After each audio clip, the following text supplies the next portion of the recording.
All right, guys, what is going on? I feel like it's been forever since I did a discussion video. And that's because it's been a while since I've done a discussion video.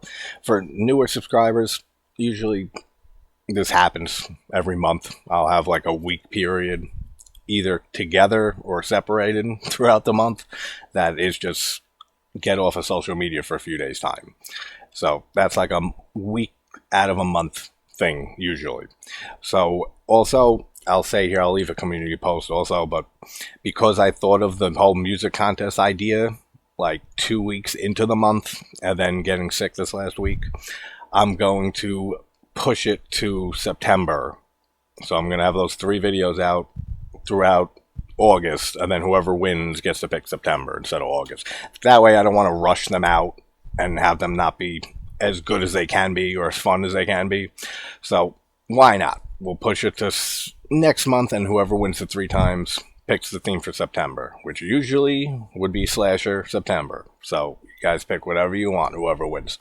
But Zodiac, I already granted your December wish for the theme, so that'll be coming. So we got you and me are the only ones who know what it is, but that'll be coming in December. But let's not talk December. Let's talk now, whatever month this is, July.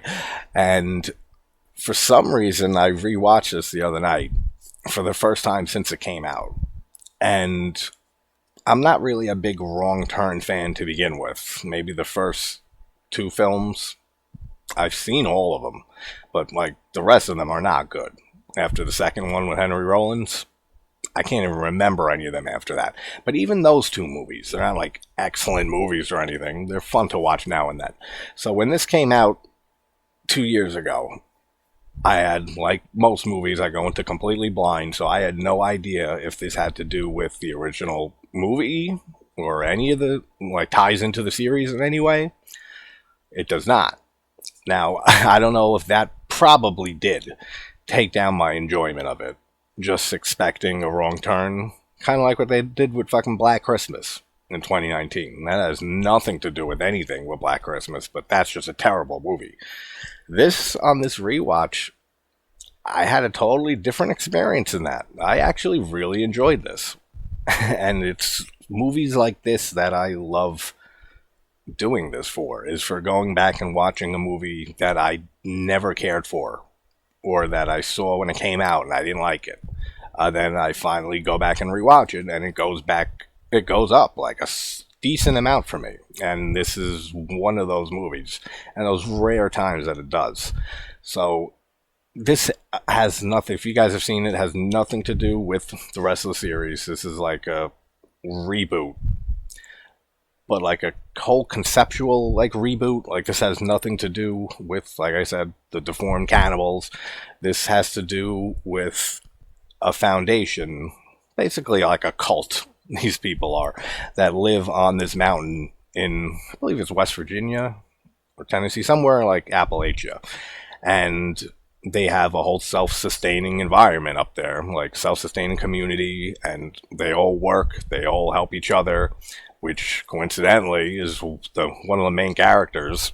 That's his dream of what he wants. Like, he does a nonprofit organization, and that's his goal, is like to make a community where everyone pays their way and they can share everything with each other. So like, it's a little on the nose that he comes across like exactly what he's looking for, and in the end he ends up staying there and stuff too, which we all saw that coming. But if you haven't seen this, it's worth a watch for sure. Like, as long as you know going in that like it has nothing to do with Wrong Turn, even though it's the same writer who wrote the first one. It has nothing to do with the cannibals.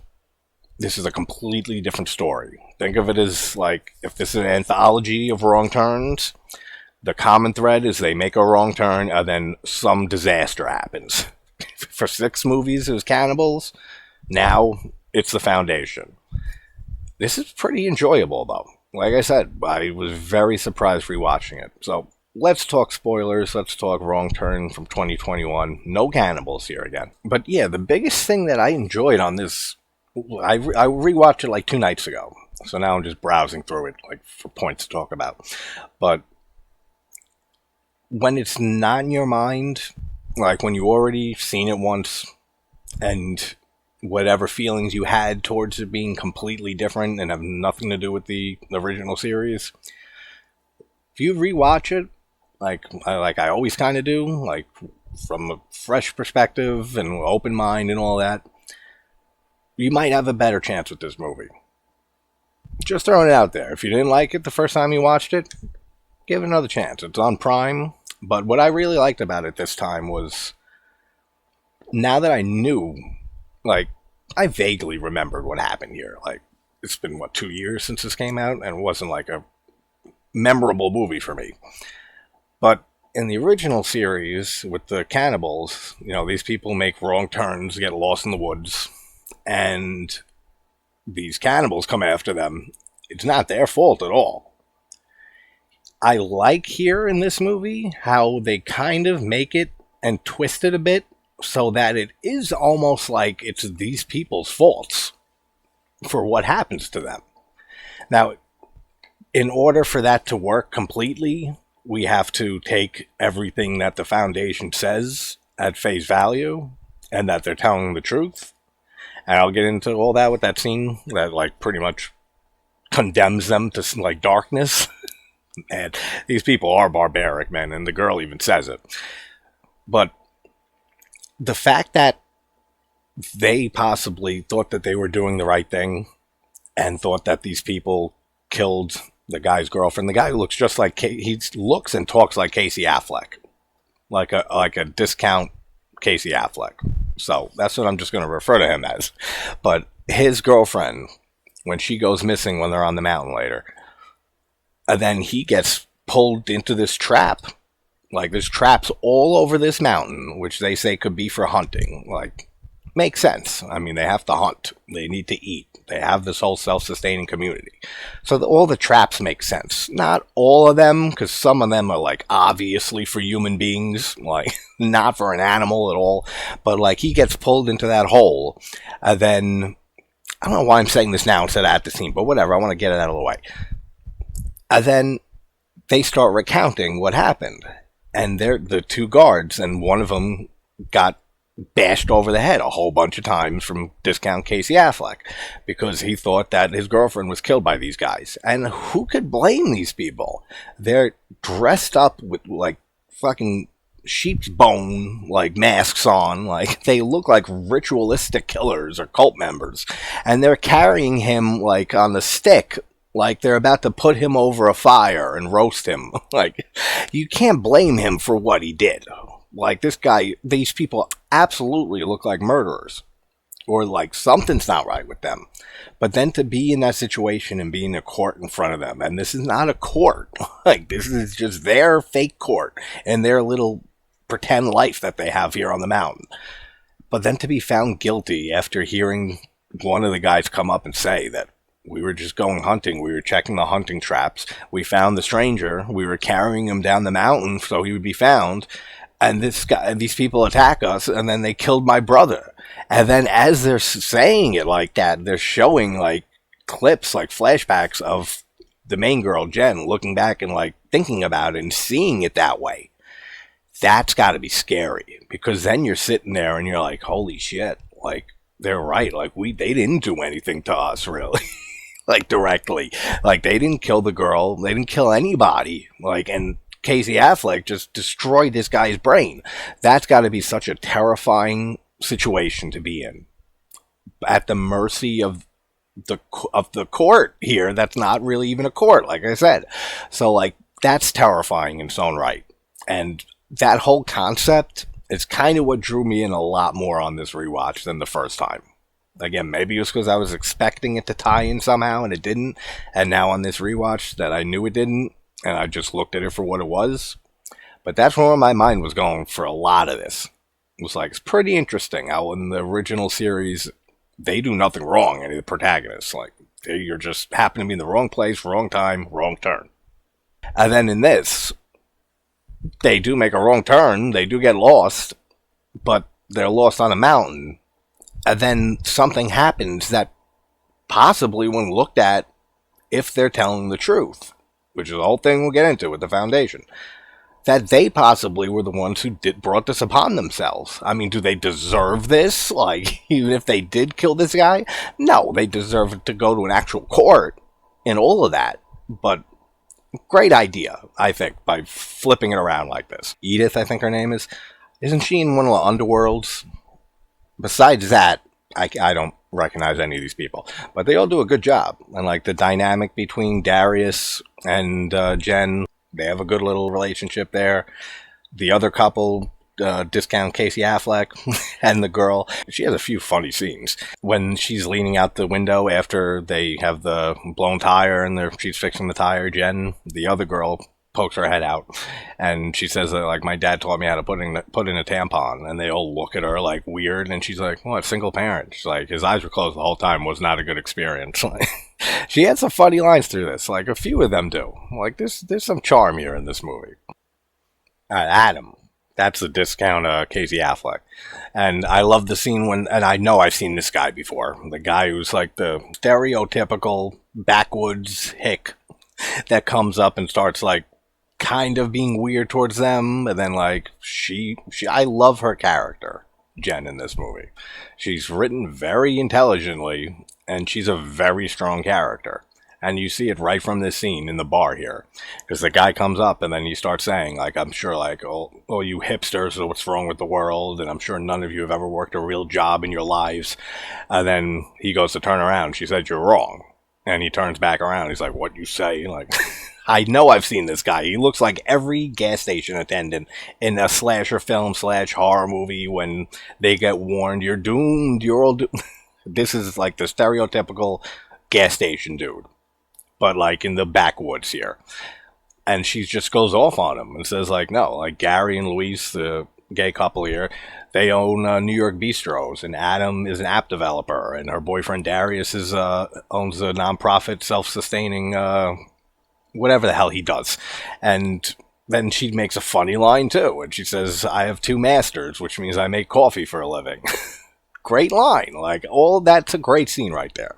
And let's not forget Mila, the girlfriend, who had her dad help her put the tampon in way back in her life.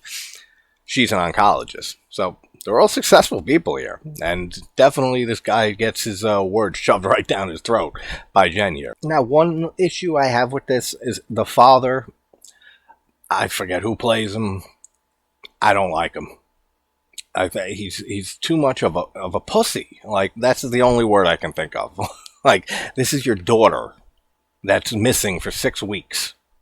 And then he comes to the town, and then he hears about this foundation that they eventually get taken by. And just, I don't know, just if you've seen this movie, maybe you know what I mean. Like, I don't expect them to have a guy like acting like Bruce Willis, like just turning into an action film and slaying people left and right. Like, no, that wouldn't fit the movie. But someone with a little more gusto than this guy. Like, this guy just seems like, all right, like, I'll try to get up there, and if I get there, I'll save my daughter, and if not, I don't know what's going on. Like, that's how he seems, like, through this whole movie. He's not an intelligent guy. He's not, the acting's not that great. None of his scenes are good or, like, fun to watch. I don't know. I have a problem with him. Like, he's probably one of the biggest negatives I have with this movie is the father. Yeah, and Jen's whole thing is that she has 2 master's degrees, but doesn't know what she wants to do with her life, so she's, like, lost, and she's trying to find some meaning in life, which comes into play later on. But then we have the scene with Darius and Jen in bed, and Darius is saying the whole dream that he has, that he wants to build a self-sustainable community, that people aren't judged on their skin color, their bank account, or anything like that, and that everybody works, everyone contributes, everybody shares with each other, and what a great, perfect place it would be. And it would. But we see how that shit turns out in the Foundation. That's exactly what they are. And that's what I mean when I said earlier that it's a little heavy-handed, because you hear all that from Darius, and then during the court scene later, when the main dude starts rattling off like all those exact traits, and that's what the Foundation is, you might as well just be like, I sign Darius up right here and there. Like, before he even finishes like describing the Foundation, Darius would be signed up already. Like, it's a little convenient. that this guy's dream is like exactly what they run into on the mountain here. But it's just another small thing. It's not a big slight on the movie or anything. Yeah, and this chick, Edith, who Jen buys something from when she's like a street vendor on the side of the road, and she has the other little girl there. Her turns out you never trust little girls from a cult or a tribe or anything like that, because they're always going to screw you over. Have you ever seen Wicker Man? But Edith is from, I know she's from one of the, now I'm going to forget, Underworld movies. I know her from one of those. Besides that, yeah, I don't know any of these people. Technically, they don't even really make a wrong turn. Well, they could have called this like off trail, because they're going hiking, and the woman at the hotel that they're staying at, she warns Jen and says, like, just be careful and stay on the main trail, and that those woods could be unforgiving, and like with her little warning that she gives. So they just decide at some point to go off trail. So they didn't make a wrong turn at all. So I mean, this doesn't even deserve the title. And it should show that it has nothing to do with the other movies at all either, because there's no wrong turn. I now deem this movie, it's named Off Trail. Think of something fucking better and I'll change it. And now is just a whole bunch of stupidity. What did you think, this movie was getting rave reviews from me? The whole thing with the trap with the log, the big ass tree trunk that comes catapulting over the hill right when Milla's like filming it. So you first see the log come like through her camera, and then they all turn around and they run from it. And all of this is so stupid, and the way that it's edited, it looks like an action movie, like with cuts all over the place. You don't even know what the fuck's going on half the time. Then cool, what happens to the guy afterwards? That's the only thing. You could have cut all of that out, and you could have just had the trunk of the tree just come down and smash into the guy's head. So much better. All of that tumbling down the hill, getting away from this thing, that's so stupid. But one of the gay couple, not Gary, yeah, Louis is a guy who's alive. Yeah, Gary. He gets his head crushed in by the log, tree, whatever you want to call it. It's a big ass piece of wood. Crushed in, and the effects look pretty good. Like the few effects of gore that we get in this movie, they're not bad at all. But that whole scene is ridiculously stupid. I hate this logic. You hear it all the time. I see where people come from with it, but it's stupid. Luis is freaking out on Darius because Darius says, man, this is my fault. If I didn't say let's go off the trail, this wouldn't have happened. And then he starts freaking out on Darius, saying, yeah, you're right, this wouldn't have happened. They start fighting with each other. Get the fuck out of here. That's such stupid logic. That's like I said, come on, guys, let's all go to the beach. And then we go to the beach, and one of you stupid enough to fall off a cliff or something and die. It's not my fault that I said let's go to the beach. That ain't the reason you're dead. It's because you're stupid. But when I say crushed, I mean crushed. His face is mangled against this tree. Like it's the tree pushed against a standing tree. Like the effect looks really good on his head. Okay, yeah, so this even cements my thoughts on a whole thing here. They wake up and they're missing their phones. So I'm assuming it's the little girl. Edith's daughter, if it's her real daughter, she makes a comment like it takes a village to raise a kid, so it's not like her actual daughter, but she's like a maternal figure to her. I'm guessing the kid snapped their phones. So that calls into question, like I said, everything that they say later on during the court thing. Is the guy lying? When he says that we found Adam, the stranger, they call him. They found him in a trap that they were going out hunting, and then they got attacked, and then that's when they kill the guy. They're probably lying. Like 99.9% they're lying. Because we hear other stories from the old woman at the hotel that warned them not to go off the trail. When the father comes to town, she starts saying that this has happened before, and people who go up there never come back. So it's not like they just wandered up there and they killed this guy, and only because of that is why they get taken in by the Foundation. They were being stalked already, right? Like, does anyone have any other theories on that? But just the way that they twist it on them so that they feel like they were in the wrong here, that he just killed some guy for no reason, still works. And it's still a terrifying concept. But there's no way that they weren't going to kill these people or try to take them into their community or something from the very beginning, because they got their phones are missing. So they were planning this well before Adam ends up killing the dude. All right, so then Adam, the girl shows up. So again, it has to be her who took the phones, because she's small. She can maneuver around while they're sleeping. So she shows up, and then she gets chased away by Adam, and then he falls to the ground, and his foot gets stuck on like a trap, like a chain, and then he gets pulled into that hole in the ground, which later they say is a hunting trap, which we know is bullshit. And then they're trying to figure out how they're going to find this again. Like, they're saying, let's get off the mountain, get help, and then come back. And Darius is saying, like, no, let's go down, find out where this hole goes to. Like, it goes somewhere, and Adam's down there. So they want to leave and go get help, and they're saying, we don't know how long it'll take to get back, all that, how are we going to find this exact spot? And Jen just takes a stick and leaves like her sweatshirt or something, and like puts like a makeshift stake on the ground right above the hole. All right, but like, how are you going to find that area that's even in? I get that she's trying to show, like, yeah, whatever, we'll find it. Like, it's kind of like a half-ass thing, but still, it's like, you're like hours off trail here. I think they said they were walking for 4 hours.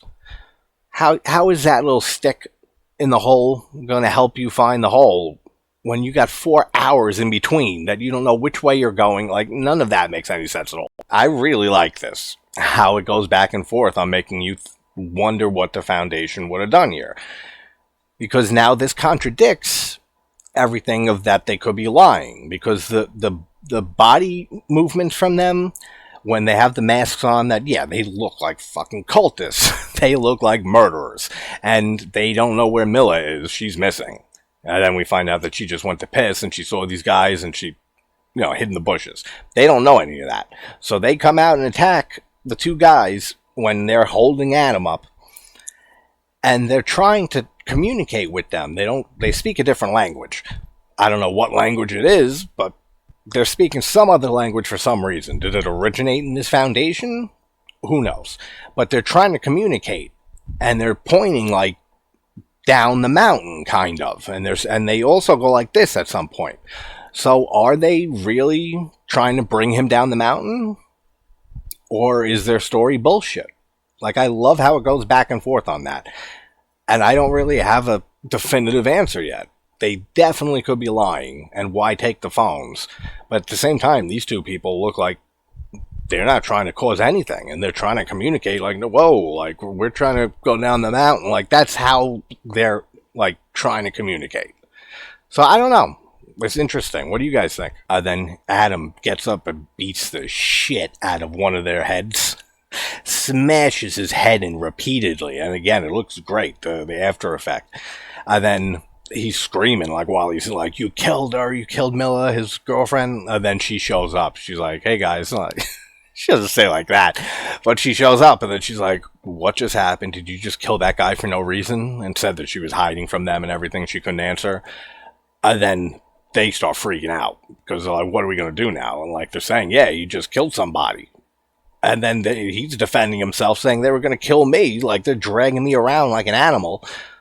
I'm sorry. I agree with Adam. And then they start saying, like, what do we do here? We got to get off this mountain. And then, like, what do we do about the body here? And I love how Darius is just like, yeah, let's just get back to town. We'll let the police handle this shit. That's a great line. But I agree with Adam. We would never hear, get off the mountain and leave. As terrible as that may be, half these people would be alive still by the end, and none of them would have had to go through the pain and suffering they do.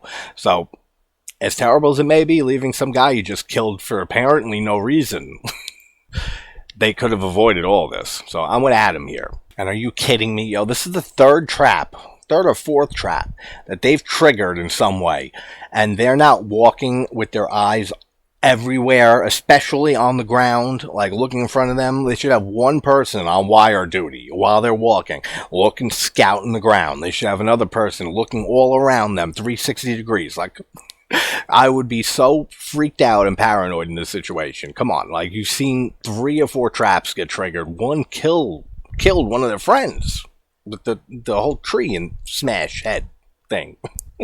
He's gone because of it, and he still just walks into a wire trap like he had no idea they existed. All of this could have been written so much better. Miller's death, oh, that sucks, man. And again, fell right into a trap. And I get it, they were running this time, like they heard like noises, they thought people were coming for them.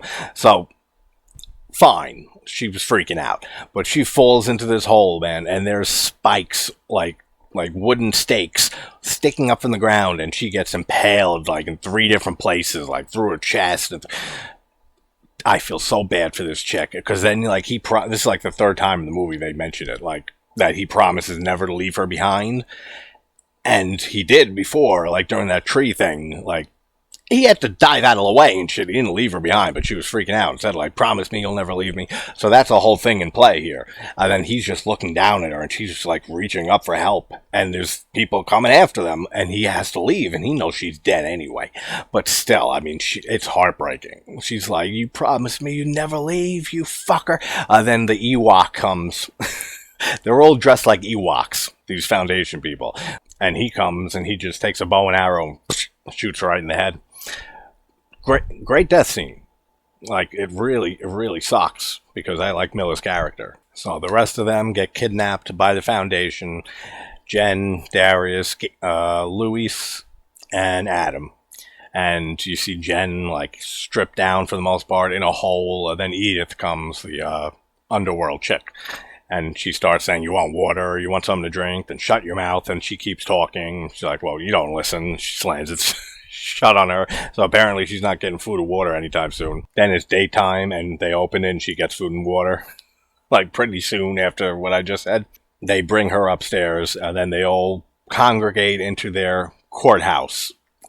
And they're about to put these people on trial for murder. So this chick, Edith, they don't tell you much about her backstory. But during the court scene in a bit, certain questions that the leader guy, Bill Sage, that's the only other actor I know from this movie. The main dude, I forget his name. But he starts saying certain questions and asking certain questions to Jen particularly.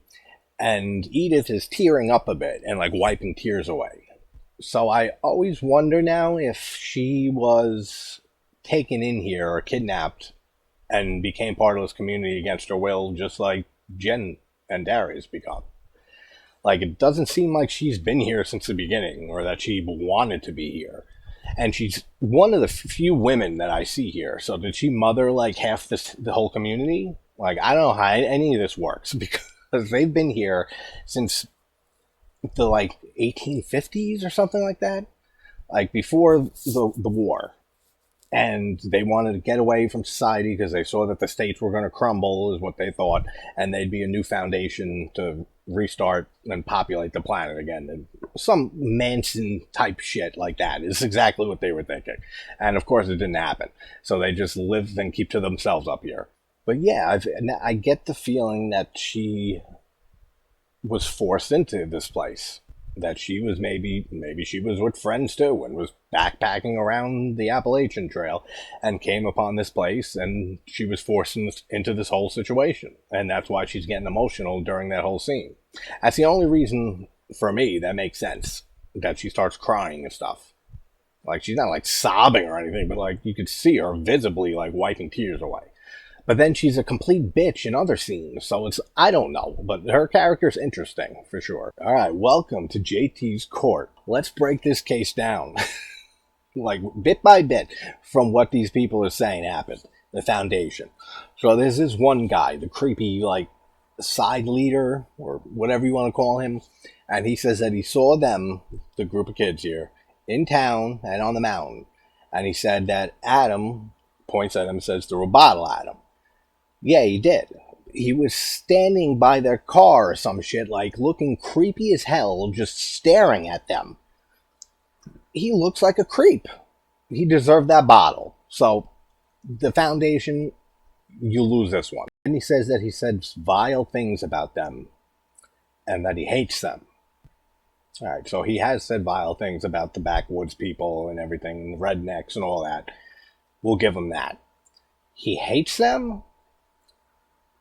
That's a strong stretch, but I'm pretty damn sure they hate you right now.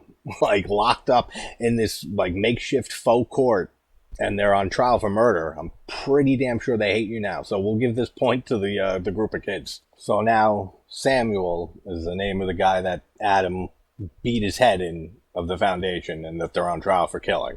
Well, Adam's on trial for killing him. The rest of them we'll get to.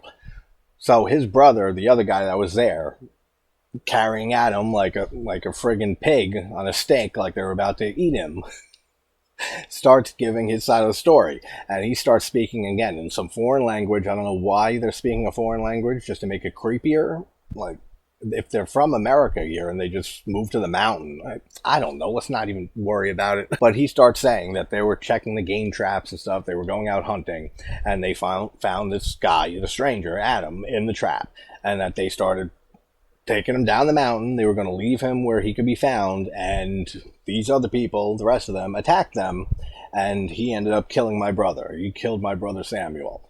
So they're saying no and saying it wasn't murder. They were wearing skulls, and their bodies are covered in leaves and blood and stuff. And he says, like, this is what we wear when we go hunting. Like, your hunters do the same thing. Like, yeah, not as creepy and shit as these people. Come on. But it's a tense scene because after this whole court scene, then it goes down for me. Like this is the height of the movie right here for me.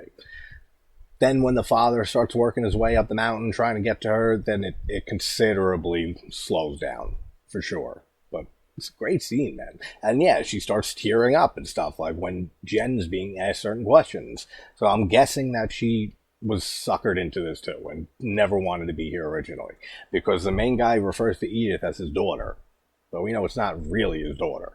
So it's just some whole, who knows what type of inbreeding is going on in this community or anything like that. When he finally has Ruthie say, like Ruthie, who killed Samuel, and she points at Adam, and he already asked Jen, said like, do not lie to this court. And she said, he didn't murder him. Then she starts saying, no, it was self-defense. Like, he thought that he was going to he thought he was going to get killed by your guys. And then when he gets up and he starts saying, like, what proof did you have? Have we ever caused you guys any harm? Do you know anything about us? Like, all of that, it's like from Private Parts with Howard Stern. When the woman in the bathtub, even though he's like engaged, and she like starts saying things to get, no, it's just we're friends, giving a massage in the tub, and he said, I don't know what it was. She started making a lot of sense. That's how I feel when I listen to this guy. Like that's what is scary about this situation. Like hearing him say all this, and then hearing the guy recount his side of the story, really starts making you think, like, damn, like we really had no proof, had no reason to kill this guy. They really didn't do anything to us, even though they did, and they stole the phones and everything. But still, the performance they put on here and scared the shit out of these people. Great job by the Foundation. Yeah, then right here, before the main guy starts, because he asked Jen, how did Samuel die? And he said had his head smashed in. So now he takes a big-ass stick, and he's about to smash in Adam's head. And he starts saying, like, this, like, who's more barbaric? Like, we left to avoid Armageddon and the collapse of the states. Like, we have no cancer, we have no poverty. Like, we all work together. And, like I said, like, sign Darius up right now. He's ready. Like, a little too much, but whatever. And he ends up staying because of this. Like, when Jen's father shows up to try to rescue her, she's ready to go, but Darius ends up staying behind and saying that these people, they see me, they get me, and like this is what he always wanted, so he's staying there. Peace. Like, all right. Like, they never say how long they're here for. It doesn't seem that long. Like she's missing for 6 weeks. So that's the most that it could have been. It was what, like 2 months maybe? Like they're not missing for like a year. So it's not like he got brainwashed and conditioned like over a long amount of time. Like he's just making a dumbass decision, right? I'm pretty sure that that's basically the only reason behind it. And then the rest of them, they're found guilty for bearing false witness. So after he beats the shit out of Adam's head, and the gore looks great on that too, they get what the hell is it? Like a branding iron, but they're gonna brand their fucking eyelids shut, so they gotta live in darkness forever. And then they put you in like this weird ass cell that later on, when they sneak out, there's a whole bunch of people down there that have all been blinded over who knows how many years that they've been doing this. Who knows? Creepy scene though.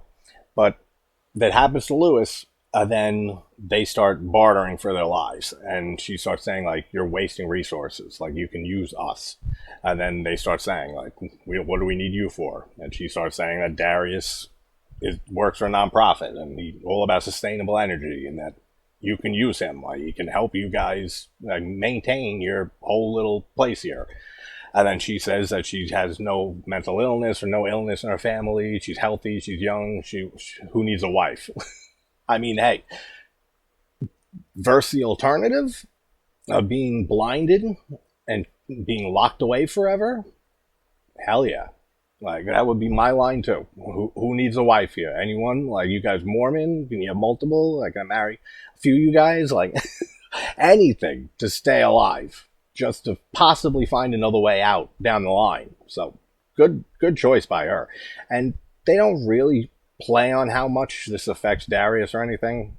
Like, she says a little later, like don't hate me, and he doesn't answer, but like then these two guys show up and start being friends with him and take him away.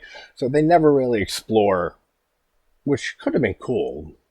Now that I think about it, them like exploring a little bit how this affects their relationship, even though it doesn't matter because he ends up staying here anyway. So I guess it's just another missed opportunity. So when I said earlier that it takes a fall after that whole sequence, I mean it.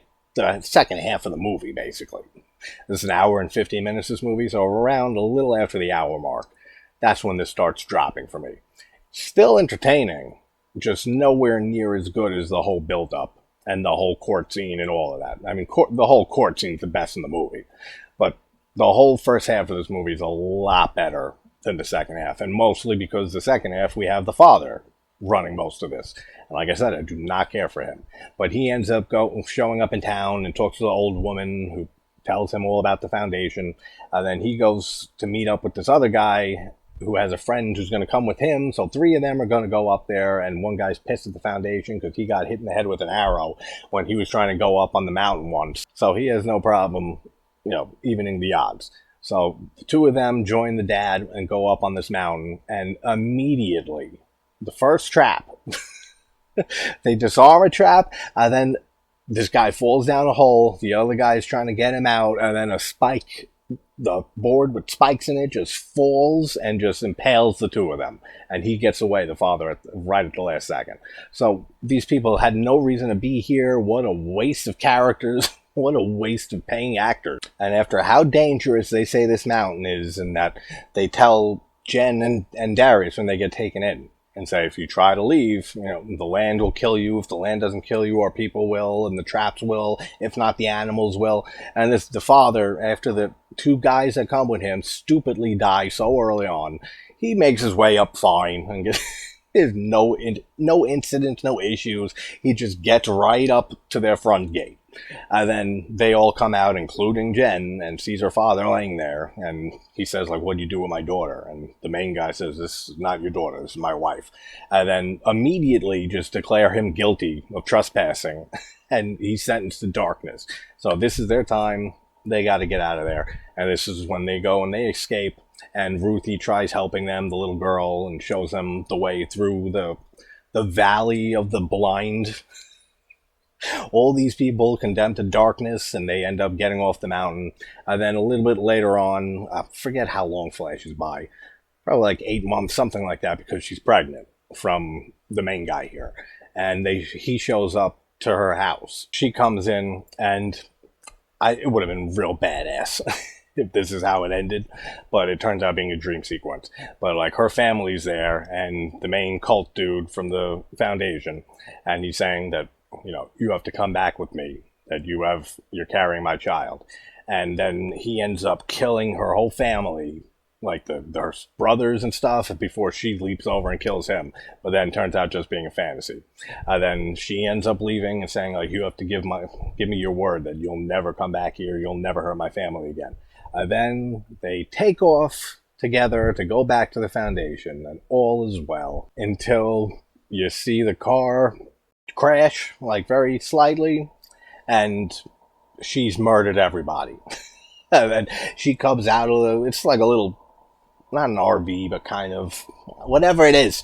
They get out of it, and she's stabbing the shit out of one guy, and this other guy gets out of the driver's seat. He's bleeding from the neck. She gets on top. She's stabbing the shit out of him.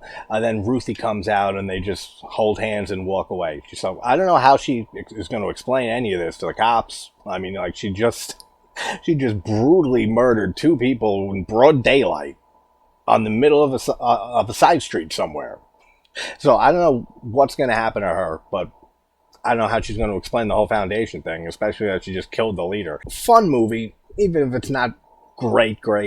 Yeah, Wrong Turn 2021. Interesting remake, and definitely went up on this last watch. And watch and a half, I guess. But, alright guys, I'll talk to you soon. Have something up. Maybe later, if not tomorrow. Take care.